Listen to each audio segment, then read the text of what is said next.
नमस्कार. आपण चंद्रपूर शहरामध्ये आहोत आणि चंद्रपुरामध्ये निवडणुकीचा बिगुल वाजला आहे. आत्ता आपल्यासोबतच चंद्रपूर सिटीजन आहेत, सुशिक्षित देखील आहेत. काय सांगाल, निवडणुकीचा वेग वाढला आहे, प्रचाराचा वेग वाढला आहे, एकंदरीत चंद्रपूरचं राजकारण आणि खरं तर प्रभागाचा विकास काय सांगाल?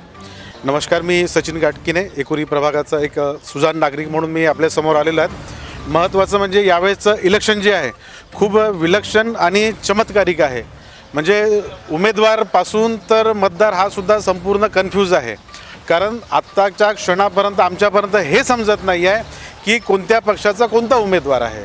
आणि या इलेक्शनची ख्याती अशी आहे, हौशे नवशे गवशेपासून तर सगळे एकूण एक जेव्हा प्रामाणिक माणूस म्हणजे पहिल्यांदा आम्हाला असं दिसतं आहे की सेवेसाठी एवढी आत्मीयता की डोळे पांढरे करणे, चक्कर येणे, हा कुठून उद्रेक आलेला आहे जनसेवेचा. इथे जनसेवेसाठी जेव्हा एखादी व्यक्ती उभा होतो तर तो सत्तेत नसतानासुद्धा तो सामाजिक सेवेला तो प्राधान्य देत असतो. पण इथे कुठेही आमचा प्रभाग असो की कुठलाही प्रभाग घ्या, इथे सगळे जे आहे हौशे नवशे गवशे ज्यांना आम्ही बघितलेलं नाही आहे हे उभे झालेले आहेत आणि आता हे मतदानाच्या रणधुमाळी उरलेले आहेत. तर सर्वात पहिला प्रश्न, एक सुजाण नागरिक, एक समजदार व्यक्तिमत्व म्हणून एक आम्हाला असा प्रश्न पडतो की आता वोट कुणाला करायचं. कारण की वोट करताना आपण अगोदर हा विचार करतो की यांनी माझ्या समाजासाठी, माझ्या प्रभागासाठी आणि माझ्या शेजारपाजार, माझ्या माणसासाठी यांनी काय केलं आहे. बरोबर आहे. तर जेव्हा मत द्यायला देऊ, जेव्हा तो आमच्यापर्यंत येऊ, तर आम्हाला हा एक जाणता नागरिक म्हणून आम्हाला तो प्रश्न करणं खूप गरजेचं राहील की बाबा नक्कीच इथे एकंदरीत आम्ही बघितलं प्रभागाच्या नाल्याचा रोड आणि इथली ट्रॅफिक. आम्ही जवळजवळ लोकराज्य टीव्हीच्या माध्यमातून समस्या जाणून घेण्याचं काम करतं आणि इथल्या राजकर्त्यांपुढे त्या समस्या ठेवण्याचं काम देखील लोकराज्य टीव्ही करते. आपण नक्कीच सांगितलं की समाजसेवेचा ऊत किंवा ही जी विकासाची गंगा त्यांच्या डोळ्यामधनं जे आता आपल्याला IB फॉर्म न मिळाल्याने जे वाहत आहे, ही खरी गंगा आहे की नेमकं आपल्याला काय म्हणायचं? नाही, नक्की मला हे म्हणायचं आहे की जे उमेदवार आहेत ते पक्षाचे असोत की कुठले अपक्ष असतील, बरोबर आहे, त्यांनी सर्वप्रथम जनसामान्यापुढं हा ठेवावं की त्यांनी आज 8 वर्षाचा कालावधी, हा काही छोटा कालावधी नाही आहे. या 8 वर्षाच्या कालावधीमध्ये तुम्ही आपल्या समाजासाठी जिथे राहतात, जे प्रभागात असतात, त्या प्रभागासाठी, तुमच्या शेजारपाजारासाठी तुम्ही काय सामाजिक योगदान दिलेलं आहे ते तुम्ही अगोदर सांगावं. त्याच्यानंतर तुम्ही मतासाठी हात पुढं करावा. कारण की इथे जो काय उमेदवार आहे तो साहजिक आहे, तो त्या मतदानाच्या निमित्तानं पुढं समाजसेवा करायसाठीच येत आहे. पण तुमचा एक पार्श्वभाग तर कळू द्या. एक साधा टूथब्रश घ्यायसाठी जातो आपण 10 रुपयाचा, तर आपण 2-3 दुकानं हिंडतो की बाबा रे हा चांगला आहे का, कंपनी चांगली आहे का. तर जेव्हा आपण आपला प्रभाग, आपला विकास एखाद्या माणसाच्या हातामध्ये देत आहोत, त्याचं शिक्षण बघा, त्याचं चारित्र्य बघा, त्याची काम करण्याची इच्छा. खरं तर या प्रभागामध्ये दिग्गज नेत्यांची नावं आहेत. दिग्गज नेत्यांनी ज्यांना प्रभागातच नव्हे तर संपूर्ण जिल्ह्यात ज्यांना ओळखतात, असे नेते इथे आहेत, या प्रभागामध्ये आहेत. असं एकंदरीत आम्ही लोकांशी जेव्हा भेटतो ते सांगतात. मात्र नाल्या उघड्या आहेत, रस्ते बरोबर नाही. आपल्याला जो प्रश्न विचारला की परखून वोटिंग करायचं आहे, मात्र आपण आत्ताच सांगितलं की उमेदवार कोण अजूनही आमच्यापुढे प्रश्न आहे. पण आता याला सामोरे जात असताना कमी शब्दात आत्ताच्या नागरिकांना किंवा इथल्या मतदारांना शेवट आपण एक सुजाण नागरिक म्हणून काय सांगाल? मी शेवटी खूप शॉर्टकटमध्ये सांगू इच्छितो की मतदान हा आपला अन्न वस्त्र निवारणानंतर मूलभूत गरज आहे. कारण की तुमचं एक मत कुठल्याही प्रलोभनाला, कुठल्याही नकारात्मकला, पैशाला बळी न जाता एक सद्सद विवेक बुद्धीने विचार करा आणि असा व्यक्ती निवडा की जो 5 वर्ष तुमच्या दारापर्यंत येऊ शकला पाहिजे. कारण की मोठे मोठे दिग्गज जरी आले, एकदा त्यांची विजयी रॅली झाली की मग तुम्ही त्यांना फोन करा की तुम्ही काही करा, ते तुमच्या दारापर्यंत येणार नाही. फक्त तुमच्या वाढदिवसाला, एखाद्याच्या मैतीला, एखाद्या तिरवीला, याच्या व्यतिरिक्त ते कुठल्याही विकासाला येत नाही. त्याच्यामुळे नागरिकांनो, आवर्जून डोळे खोला आणि बघा की कोण तुमच्या कामाचा असू शकतो. मी कुठल्याही पार्टीचा प्रवक्ता नाही, पण सद्सद विवेक बुद्धीने विचार करा आणि त्याच उमेदवाराला निवडून द्या की जो खरंच तुमच्या कामी येईल, तुमच्या प्रभागाच्या सर्वांगीण विकासासाठी तो धावून येईल. धन्यवाद. नक्कीच हे ते सुजाण नागरिक आणि खरं तर मतदार. आपण नक्कीच अनेकदा पाहतो की भारताचं संविधानाने आपल्याला अधिकार दिला आहे, मग तर गरिबाचं असो की अंबानीचं, त्याचं व्हॅल्यू मात्र सारखं असते. आणि म्हणूनच सुशिक्षितांचं काम आहे, जेव्हा सोशल मीडिया सुरू असते किंवा मीडिया आपल्यापर्यंत येतं, तेव्हा त्यांच्याशी बोलून आपलं मत व्यक्त करायचं असतं. आणि आम्हाला नक्कीच अशा सुजाण नागरिकांचा अभिमान देखील आहे.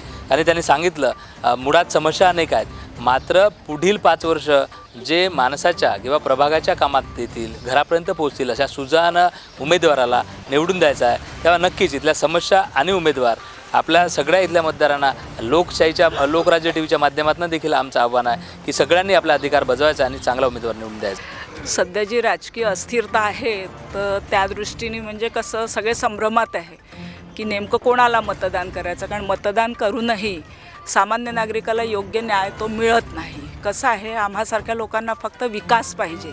विकासाच्या दृष्टीने जी व्यक्ती काम करत असेल तर ती कुठल्या पक्षाशी याच्याशी सर्वसामान्य माणसाला काही घेणं देणं नाही, परंतु त्या व्यक्तीने समाजासाठी उन्नतीचं काम आज मी चंद्रपुरामध्ये 40 वर्ष झालं वास्तव्याला आहे, परंतु अजूनही पाहिजे तसा विकास जसं गटार आहे, नाल्या आहे, रस्ते आहे, म्हणजे मूलभूत सुविधा ज्या आहे त्या अजूनही पूर्ण झालेल्या दिसत नाही.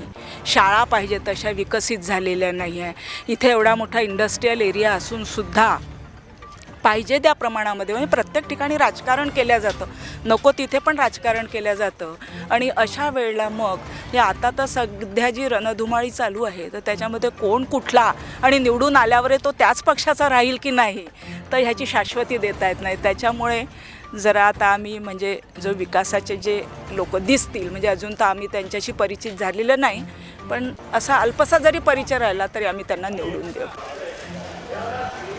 निवडणुकीचं बिगुल वाजल्याने आपण लोकराज्य टीव्हीची संपूर्ण टीम पोचली प्रभागात आणि प्रभागामधनं जाणून घेत आहेत की नेमकं काय सुरू आहे. आपल्यासोबत एक अनुभवी आणि नागरिक आहेत. खरं तर निवडणुकीचं बिगुल वाजलं आहे. 5 वर्षात जे नेते दिसले नसतील आता सगळे नेते तुम्हाला जवळून पाहायला मिळणार आहेत. काय मुळात समस्या आहेत? आपले केस आता पांढरे झाले, कुठल्या समस्या अजूनही सुटल्या नाही? समस्या सोडवायला पाहिजे सत्ताधारी पक्षाने नाही का, पण आजपर्यंत काही केलं नाही आहे. आता नवीन लोकांना तर संधी द्यायला पाहिजे. आता तिकिटांसाठी घमासान झाले, आरोप प्रत्यारोप झाले, आता कुठेतरी स्थिरता आली. आता मतदार आपला पॉम्पलेट घेऊन आश्वासन घेऊन घरोघरी फिरते आहे. काय एक सुजाण नागरिक म्हणून तुम्ही त्या उमेदवारांना किंवा इथल्या राजकर्त्यांना काय सांगाल? आम्ही एवढंच करू, आपल्या म्हणजे काही अडचणी आहेत त्या पूर्ण केल्या पाहिजे बा. आणि नक्कीच आपल्यासोबत काका देखील आहेत. नाव काय काका? मधुकर शामराव चापले. कुठल्या प्रभागात? ह्या 4 नंबरमध्ये. काय वाटतं कोण दमदार उमेदवार आहे किंवा तो निवडून आल्यानंतर इथल्या जनतेशी किंवा इथल्या लोकांशी त्यांची नाळ जुडलेली असेल, तो संपर्कात असेल, असा कुठला उमेदवार? इथं संपर्कामध्ये जुळलेला म्हणलं तर ह्या वार्डामधून आता सध्याच्या परिस्थितीमध्ये संगीताताई भोयर आहेत. सगळ्यात टॉपमध्ये आहे त्या काँग्रेस पार्टीकडून.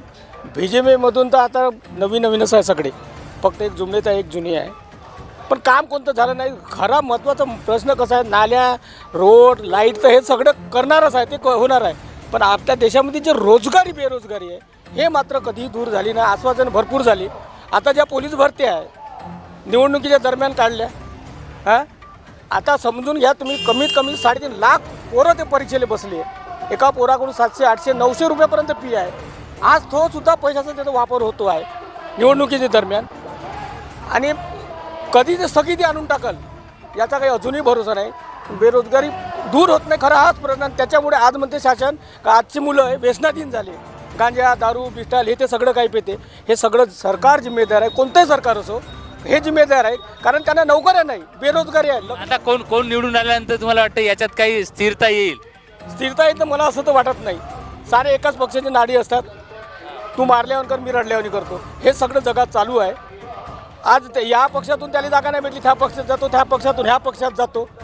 काही अर्थ आहे का त्याच्यामध्ये? म्हणजे डगली आहे पूर्ण. त्यांना काही नाही, फक्त स्वतःचा स्वार्थ साधणे, आपली खुर्ची टिकवून ठेवणे एवढंच त्यांचं आहे. नक्कीच आपण बघितलं की थेट नागरिकांचे इथल्या मतदारांचे आरोप देखील आहेत. उमेदवार जो आहे जिथे तिकीट मिळेल तिकडे जातो, समस्या मात्र मुळात जाणून घेत नाही, असा देखील गंभीर आरोप देखील आहे. आपल्यासोबत युवक आहेत. कुठं आहात आपण? मी प्रभाग क्रमांक 4 मधनं आहे. काय वाटतंय? कारण त्यांनी सांगितल्याप्रमाणे हा खरं तर मतदारांच्या मनातला ही जी चीड आहे ही चीड कुठेतरी या माध्यमातून येते आहे. लोकराज्य टीव्ही तेच करत आहे की इथल्या मुळात समस्या काय आहेत त्या समस्या जाणून घेण्याचं काम करत आहे. आपण युवक आहात, काय इथल्या मतदारांना नागरिकांना सांगाल की कुठल्या समस्या कुठले नेते निवडून आल्यानंतर ते पूर्ण करतील? मी सर्व आमच्या वार्डातील नागरिकांना एकच विनंती करतो की हे आता तुमची एक इलेक्शन आहे, हे तुम्हाला आत्ता विचारणार. जे कोणी मतदार आहे तुमच्याकडे उमेदवार येईल हे तुम्हाला आत्ता विचारणार. एक जागरूक उमेदवार मतदार म्हणून आपण एक जागरूक राहा आणि कुठेही तुम्ही मी हे करून देतो मी ते करून. आजच्या डेटमध्ये आता अद्याप आम्ही जे या एरियात राहतो ML बंगालिकामध्ये याच्यामध्ये तुम्ही आतापर्यंत बघितलं की सारे काम जसे आमच्याकडे ज्येष्ठ नागरिक आहे, ज्येष्ठ नागरिकाकरिता रोड रस्ते नाले ते लोकांचं कामच आहे. 3 वर्ष आजपर्यंत 3 वर्ष आजपर्यंत हे होत नव्हतं. आपली इलेक्शन नव्हती पण रोड रस्ते नाल्या झाल्याच. आम्हाला ज्या सुखसुविधा पाहिजे त्याच्यामध्ये आपल्याला बालउद्यान असेल, म्हणजे लहान मुलांना बगीचे असेल का म्हणून आपल्याला सिटीमध्ये तुकुममध्ये ते पाहिजे का, पण इथे लोक नाही राहत का? मला हेच एक सांगणं आहे की जो कोणी उमेदवार आहे त्यांनी रोड रस्ते नाल्या गटारीच्या भानगडीत न पडता जे प्रमुख मागण्या आहे किंवा रोजंदारी आहे या सगळ्यामध्ये त्यांनी पडावं व लोकांचे मन जिंकावं. कोण उमेदवार दमदार वाटते तुम्हाला? आजच्या डेटमध्ये तर मला दमदार उमेदवार असा कोणी वाटत नाही. नक्कीच आपण पोटतिडकीनं ह्या सगळ्या गोष्टी मांडल्या. खरं तर आत्ताचा जो युवक आहे तो गुरफटलेला आहे. आता निवडणुकीच्या दरम्यानमध्ये पाहिजे त्या पद्धतीने जसं इथल्या मतदारांनी नागरिकांनी देखील सांगितलं की दारू असेल, सिगरेट असेल, गांजा असेल आणि पाहिजे शिक्षणाकडे दुर्लक्ष झालेलं आहे. मग इथे आता मोबाईलचा प्रभाव वाढलेला आहे. पण अशामध्ये आपल्या लोकराज्य TVच्या माध्यमातून सांगाल की आपला आवाज प्रशासनापर्यंत पोहोचेल अशी कुठली गोष्ट आहे मुळात की ती आता खरं बंद झाली पाहिजे? कसं आहे, तुम्हाला बंद करायचं आहे दारू, पान, सिगरेट, गुटखा त्याचे कारखाने बंद करा. कसं आहे, गोरगरिबाचं लहान याच्यावर तुम्ही हे वोट ठेवून ते काही चालणार नाही. प्रशासनाला माझी एकच विनंती आहे की तुम्हाला करायचं आहे तर तुम्ही वरच्या स्तरावरून करा. गोरगरिबावर अन्याय करून काही मतलब नाही. आणि आमच्याकडे हे जे आता तुम्ही बोलले की आमच्याकडे धूम्रपान आणि त्याच्यानंतर बाकी इतर गोष्टी आहे या खूप वाढल्या आहे. करिता प्रशासन याच्याकडे जातीने लक्ष द्यावे. हे जी निवडणूक होऊ घातलेली आहे या माध्यमातून युवकांसाठी युवकांचे एक दूत म्हणून तुम्ही आता समजा आपण या गोष्टीला इथे मानलं तर युवकांसाठी कुठल्या गोष्टी झाल्या पाहिजे असं तुम्हाला वाटतं? युवकांसाठी अनेक मुद्दे आहेत. तसेच युवकांसाठी कुठे म्हटलं तर एक छोटेसं आपल्याकडे लायब्ररीची व्यवस्था नाही आहे. प्रत्येक प्रायव्हेटीकरण झालं सगळ्या गोष्टीचं. शाळांच्या बाबतीत, कॉलेजच्या बाबतीत फक्त नामदारी झाल्यात. त्याच्यामध्ये थोडे विशेष लक्ष प्रशासनाने दिलं पाहिजे. यासाठी कोणी बाजू घ्यायला तयार नाही आजची परिस्थिती बघता. नक्कीच बाजू घ्यायला तयार नाहीत ते सांगतायत. इथे बुजुर्ग देखील बसलेले आहेत. आपण त्यांच्याकडनं जाणून घेऊ. काका नमस्कार. कुठले आहेत तुम्ही? येथले इंद्रनगर प्रभाग क्रमांक प्रभाग 4 येते 4 मध्ये. हां इतके वर्ष झाले सगळ्या निवडणुका पाहत आहेत. हो. काही बदल झाला आहे का निवडणुकीच्या? बदल का होणार आहे आता ते माझ्या घराकडेच चढा होऊ नये. हो का? हां. काय वाटतं कोण दमदार उमेदवार आहे किंवा असं काही युवकांचे प्रश्न बुजुर्गांचे प्रश्न आहेत? आमचं तरी मत कसं आहे का पार्टी बदललीच पाहिजे. कोण दमदार वाटतं? जे आता नवीन जो आपली बॅच तयार होत आहे हां नाही का, हां.